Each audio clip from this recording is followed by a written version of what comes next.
God is our refuge and strength, an ever-present help in trouble. Therefore we will not fear, though the earth give way, and the mountains fall into the heart of the sea, though its waters roar and foam, and the mountains quake with their surging. There is a river whose streams make glad the city of God, the holy place where the Most High dwells. God is within her, she will not fall. God will help her at break of day. Nations are in uproar, kingdoms fall. He lifts his voice, the earth melts. Even the Lord Almighty is with us. The God of Jacob is our fortress. Come and see what the Lord has done, the desolations he has brought on the earth. He makes wars cease to the ends of the earth. He breaks the bow and shatters the spear. He burns the shields with fire.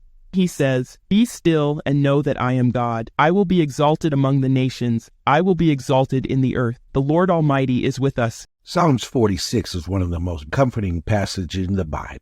Psalms 46:1 contains a description of God and a wonderful promise based on his character. God is our refuge and strength, an ever-present help in trouble. The next verse continues with what should be the natural response for those of us who trust in the Lord. Therefore, we will not fear. Psalms 46 describes various kinds of disasters and the chaos that marks our existence in this broken and sinful world. The psalmist alludes to natural disasters such as earthquakes, volcanoes, landslides, and floods. He mentions the elements of war and violence in verses 8 and 9. But through it all, we will not fear, because God is our refuge and strength, and ever-present help in troubled times. In the hardships of this life, we find safety and rest in God. The world is unstable, but the city of God, where he dwells, is established and secure.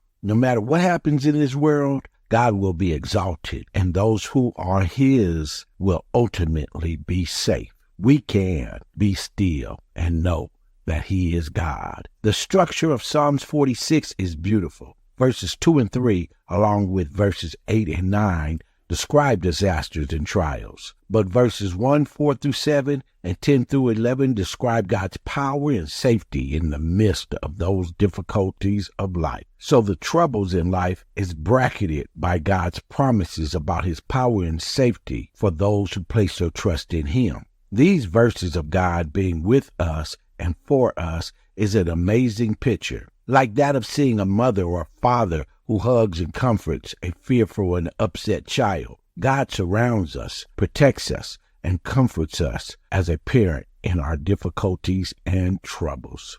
But note that the psalmist doesn't state that God will remove us from the difficulty. Rather, God will protect us and glorify himself in the midst of the difficulties. He is our refuge and will provide us with safety. We are to take shelter in our relationship with him. He being our strength is that of God giving us the power we need to endure hardships, fight spiritual battles, resist temptations, and bear up under persecution. As it says in 2 Corinthians 13:9, we are weak, but he is strong. He is our forever present help in our time of troubles. God is always right there when we need him. He is never far away from us, but nearby to assist us when we need him. Because God promises to be our refuge and strength, we do not fear, because he is an ever-present help of those who belong to him. And he tells us, be still, trust me, I've got this. Know that I am God. May God bless and keep you, my friends, in Jesus' holy and precious name. Amen.